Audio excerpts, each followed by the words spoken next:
यहां पे अगर मैं रिस्क लेता हूं तो potentially I can also score good marks.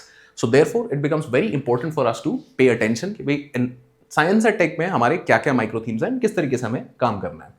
तो this is the macro document कि भाई ये आपकी मेजर थीम्स हैं. साइंस एंड टेक में space and defence tech, biotech and genetics, health and diseases, information and ICT and communication technology, nuclear science and applied sciences, physics या material sciences के बारे में यहाँ पे बात हो सकती है. कभी आपसे ओलेड स्क्रीन के बारे में पूछ लेंगे या कभी आपसे एक्सेलरोमीटर के बारे में पूछ लेंगे कि भाई कार क्रैश डिटेक्शन में फोन गिर जाता है तो भाई हाउ इज इट वर्किंग और इज इट यूजफुल हियर. तो इन चीज़ों को अगेन कोई एक स्टैंडर्ड आपका स्पेसिफिक सोर्स नहीं है जहां से ये सारी चीजें आप बहुत अच्छे से कर सकते हो. अगर बेसिक सोर्सेज की मैं बात करूं तो there is this great book science and technology by Ravi P Agrahari. Now this is good but again I feel this is a bit of a overkill. क्यों? क्योंकि इसके बाद एनी विच वे आपको करंट अफेयर्स ढेर सारा करना ही होगा.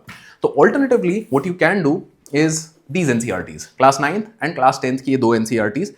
ये आप कवर टू कवर पढ़ो. इसमें बहुत सारे फॉर्मूलेज वगैरह कुछ कुछ दिए हुए हैं कि भाई फिजिक्स के चैप्टर में रिफ्लेक्शन रिफ्रैक्शन कैसे मेजर करना है, क्या करना है. None of those formulas are important for you. Chemistry में रिएक्शंस दी हुई हैं, कोई मतलब नहीं है. But at least I should know कि what is a reduction reaction, what is oxidation. ये बेसिक चीजें मुझे समझ आनी चाहिए. And then there is one more NCERT which is class 12th की बायोलॉजी. ये आपको पूरी नहीं करनी है. यहाँ पे आपको इंडेक्स के हिसाब से चलना है. एंड यहाँ पे what you have to do is unit 8 and unit 9. ये 2 सेक्शंस आपको करने हैं. And generally this book is also considered good for environment. तो ये आखिरी के जो 4 चैप्टर्स है ये आप एनवायरमेंट के लिए भी करते हो. सो एनसीईआरटीज के बाद करंट अफेयर्स अगर आप अच्छे से कर लेते हो you will be able to score decent marks in science and tech. Generally with science and tech एक थोड़ा फियर रहता है हमारे मन में कि भाई आई am not a science student, I am not an engineering student. तो भाई मतलब मुझे नहीं लॉजिक आएगा. आप बोल रहे हो लॉजिक होगा but like you know I am not able to form it. Be curious about your surroundings, right. It's not like कि भाई किसी आप लोग जो वीडियो देख रहे हो इसमें none of you have not heard of metaverse. सुना है ना मेटावर्स के बारे में, इतना मतलब न्यूज में चलता है. You have heard of it. कि आप लोगों में ऐसा कोई नहीं होगा जिसने बिटकॉइन के बारे में सुना ही नहीं है. तो अब जब क्रिप्टोग्राफी पे क्वेश्चन आता है तो यू कांट बी लाइक कि नहीं ये तो मैंने सुना ही नहीं, ये कैसे बता दूं मैं. बेसिक चीजें हैं जो बार बार पूछी जा रही हैं, बार बार करंट अफेयर्स में आ रही हैं, वही चीज आपसे पेपर में आती है. तो let's just have a look कि भाई क्या चलता है. 10 क्वेश्चन ऑलमोस्ट एवरेज आपके साइंस एंड टेक से आते हैं, 10 क्वेश्चंस, जिनमें से अगर आप करंट अफेयर्स एंड एनसीईआरटीज का बेस अच्छे से करके गए होते हो तो you will be able to solve at least 5 questions. 5 questions at least आप कर सकते हो. और थोड़ा सा आप यहाँ पे लॉजिक लगाओ एंड पीवाईक्यूज को बहुत अच्छे से करके जाओ तो you should be able to solve up to 8 questions. And this is the idea कि साइंस एंड टेक में थोड़ा रिस्क लेना बनता है as compare to environment, ancient medieval, art and culture. क्योंकि यहाँ पे कुछ कुछ चीजें हैं अगर आपने बेसिक्स पढ़े हैं. Now these things you will not find in NCERTs. ये आपको एनसीईआरटी में नहीं मिलेंगी. बट ये यूजुअली जो करंट अफेयर्स मैगजीन आपकी रहती हैं वहां पे आपको ये बेसिक्स मिल जाएंगे. बेसिक्स नहीं भी मिलते तो this is where I showed you this particular book Ravi P Agrahari. Selectively आप इसको पढ़ सकते हो for space related things. Now space related things में क्या है, आपको बेसिक आइडिया कि जायंट स्टार क्या है, डॉर्फ स्टार क्या है, एंड उनमें रिएक्शन किस रेट पे होता है. सिमिलरली नेबुले, पल्सार्स, ये सारी चीजें आपको बेसिक इधर मिल जाएंगी. But more application based questions will also be asked. Like for example, अब ये question है, ये मे बी शायद आपको किसी करंट अफेयर मैगजीन में नहीं मिलेगा, ये आपको कहीं पे मतलब स्पेसिफिकली लिखा हुआ नहीं मिलेगा. यहां पे आपको थोड़ा लॉजिक लगाना है, राइट. कि out of all of these countries which are the 2 countries most likely to have their own system. Canada and Australia उनमें से नहीं है. क्यों? क्योंकि Canada and Australia are very close allies of the US. Recently Donald Trump has made things different, but Canada and Australia are very closely reliant upon US and dependent upon US. तो US का जो GPS system है इनको full access है. These 2 countries are very interested in being self-reliant. तो answer in दोनों में से ही कहीं होना चाहिए. तो लॉजिक यहां पे आप लगा सकते हो. क्योंकि करंट अफेयर्स के बारे में मुझे इतनी जानकारी है, I am also doing international relations, that if I had to likely से क्या होगा, इन दोनों में से कोई होना चाहिए. right? Even though both Israel and Japan are also very close allies of the US, they are a lot more interested in self reliance also.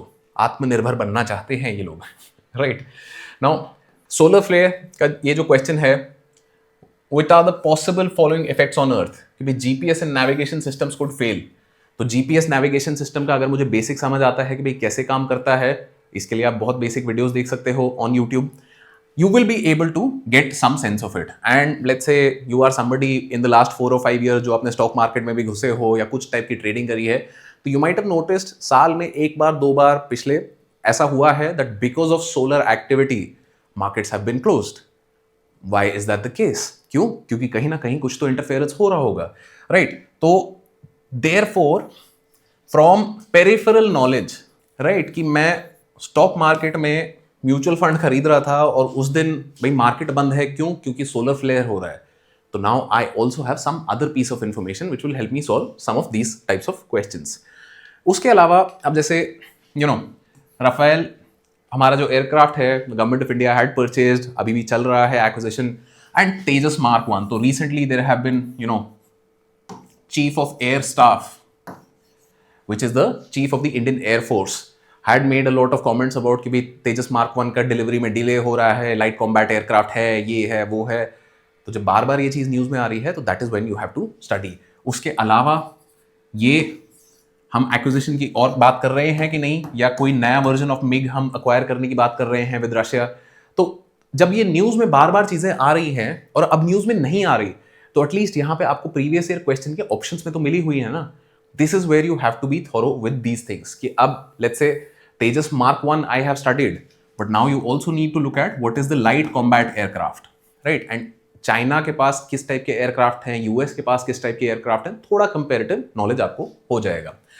Similarly अग्नि 5 missile. Now this is a question, जब इससे पहले कुछ दिन पहले I think अग्नि fire का test fire हुआ था. जब भी कभी ऐसा मेजर टेस्ट फायर होता है, कैपेबिलिटी डेमोन्स्ट्रेशन होता है, there will be some question related to it. Now for example ISRO is testing a lot of reusable rockets. तो अगर कोई टेस्ट फायर होता है in the next couple of months, maybe there will be a question from it. But any which way, अब आपको जब ballistic missile and cruise missiles पे question आ गया है, तो you should be aware of क्या चीज़ है. Similarly अगर ये जैसे 2022 में आप क्वेश्चन देख रहे हो, तो यहाँ पे अगर आप क्वेश्चन ये करके जाते कि भाई हाइपरसोनिक मिसाइल क्या है and other kinds of missiles, जो स्पेसक्राफ्ट और जो भी चीजें यहां ऑप्शंस में आपके दी हुई हैं, आप इनको अगर पढ़ के जाते हो तो ऐसे कुछ क्वेश्चंस आप सॉल्व कर पाते हो. That is the idea with science and tech कि भी जैसे प्रीवियस ईयर क्वेश्चंस आपको बहुत सारी चीजें ऑलरेडी पढ़ने के लिए दे देगी.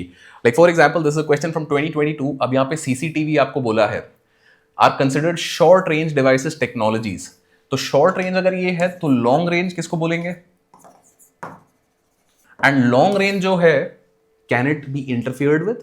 Now for example, recently we have been hearing a lot about quantum computing, right? तो 2022 का ये question है, यहाँ पे qubit आपसे directly पूछा गया है.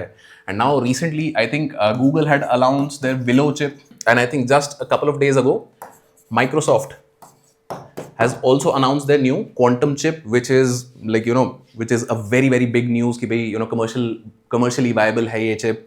तो अब मुझे क्वांटम कंप्यूटिंग के बारे में थोड़ा बेसिक आइडिया होना ही चाहिए, क्योंकि जब इतने बार इन चीज़ों की बात हो रही है, आई should know about it. Now another thing, simply देखो कि भाई जब आपसे मेटावर्स पूछ लिया, जब आपसे क्रिप्टो करेंसीज पूछ लिया, अब जैसे पिछले 1-1.5-2 साल में बहुत सारी बात हुई है कि भाई जीपीयूज बहुत सारे यूज हो रहे हैं फॉर लार्ज लैंग्वेज मॉडल्स. तो मुझे लार्ज लैंग्वेज मॉडल्स भी पता हो क्या होते हैं. ChatGPT is a great example, Claude, Perplexity, all of these are large language models. But होता क्या है ये exactly? What is a large language model? ChatGPT is an implementation of it. I need to understand the basics of it. तो ये चीज़ें आपको करनी है साइंस एंड टेक में. उसके अलावा जो अप्लाइड आपके क्वेश्चंस होते हैं, तो assisted reproductive technologies, membrane bioreactor में भी शायद ये नहीं है, but now I need to really know कि भाई और क्या क्या तरीके हैं, what are the new things that are coming up. Drug delivery के लिए कौन सी नई नैनो टेक्नोलॉजी यूज हो रही है, वैक्सीन प्रोडक्शन में क्या हो रहा है, क्योंकि अब ये जो ऑप्शंस हैं they are what is giving me new material to study. And that is exactly what you have to keep in mind कि जैसे कार्बन फाइबर है, अब कार्बन फाइबर के बारे में मुझे बेसिक सारा पता होना चाहिए, क्योंकि कार्बन फाइबर से अब और आप इसको स्ट्रेच करते जाओ, छोटा करते जाओ, तो then you might get carbon nano tubes. Carbon nano tubes can help with drug delivery. तो ये सारे क्वेश्चंस जो हैं कायदे से interlinked one from the other. Now fuel cell electric vehicle या और अलग टाइप्स की क्या है इलेक्ट्रिक व्हीकल्स आ रहे हैं. Government of India is pushing the electrification of the automobile sector. तो क्या क्या नई टेक्नोलॉजीज हैं, किस तरीके से लोग इधर प्रोसीड कर रहे हैं, ये हमें देखते हुए चलना है. And that is the idea with science and tech, and that is the idea with these micro themes. Space and defence tech में स्पेस के बेसिक्स आपको पता होना चाहिए कि भाई एस्ट्रोनॉमिकल, मतलब ये तो सारे अब वो क्वेश्चंस हैं जो ऑलरेडी पूछ लिए गए हैं, but this is giving you an idea कि भाई क्या क्या चीजें आपको पता होनी चाहिए. Satellites, missiles and defence systems, astronomy का ये जो टर्म्स है, दिस इज अगेन यहाँ पे आ जाएगा. अब एस्ट्रोनॉमी का टर्म देख के सम ऑफ यू माइट थिंक कि भाई मतलब तो सब कुछ करने को बोल दिया है, ये भी कर लो वो भी कर लो, but again if we look at the question from this particular year, Goldilocks zone से जब पूछा गया था, तो there was a new discovery which was in the news कि भाई there are some new planets which have been found which can be habitable just like earth. तो that is exactly what Goldilocks zone is, right. तो इस तरीके से आपको यहाँ पे देखना है कि once you done the basics then it is much more based on current affairs. Biotech में ये बेसिक चीजें एटलीस्ट आपको करके चलनी ही हैं. उसके अलावा करंट अफेयर्स में जो भी चीजें आ रही हैं you can focus on them. And ये document you will be able to get from our Telegram channel. तो Telegram channel is at UPSC Prep IAS. So you can search for that, or the link will also be in the video description. The idea is इसके अलावा we've also created this science and tech का document जहाँ पे इसी basis पे हमने questions को divide करके रखा है, so that whenever you're doing space and defense tech या biotech की आप पढ़ाई कर रहे हो या ICT की कर रहे हो, तो you will be able to take up questions from that area and solve them and try to do better. The idea with science and tech is कि यहाँ पे रिस्क लेना आपका बनता है. एंड रिस्क किस बेसिस पे लेना है? First I do the basics, NCERTs. अगर कुछ रिक्वायर्ड है तो रवि अग्रहारी वाली किताब में से आप थोड़ी थोड़ी चीज़ें पढ़ सकते हो. After that a lot of PYQ analysis. PYQ analysis में ऑप्शंस में जाओ, जो टॉपिक्स पूछ लिए उनका तो हमने ये डॉक्यूमेंट आपको बना के दे दिया है कि भाई these are the large categories and areas, but now go to the actual questions and एक एक क्वेश्चन को उठा के इनके ऑप्शंस पढ़ने के देखो कि भाई अब यहाँ पे बोला है कि remote sensing satellites crop productivity के लिए यूज होती हैं, ट्रैफिक के लिए यूज होती है, टेलीकॉम के लिए होती है. Are there any other sort of satellites which are used for specific areas in here? तो सैटेलाइट्स मैंने थोड़ा कवर कर लिया. इस तरीके से मुझे साइंस एंड टेक की तैयारी करनी है. With that will and the video, क्योंकि बेसिक बात हमारी हो गई है. Rest is practice, and practice जितनी ज़्यादा आप यहाँ पे करोगे, जितने ज़्यादा आप MCQ सॉल्व करने की कोशिश करोगे, the more useful it will be, क्योंकि वो इन्फॉर्मेशन आपके दिमाग में स्टिक करेगी. All the best on your UPSC journey.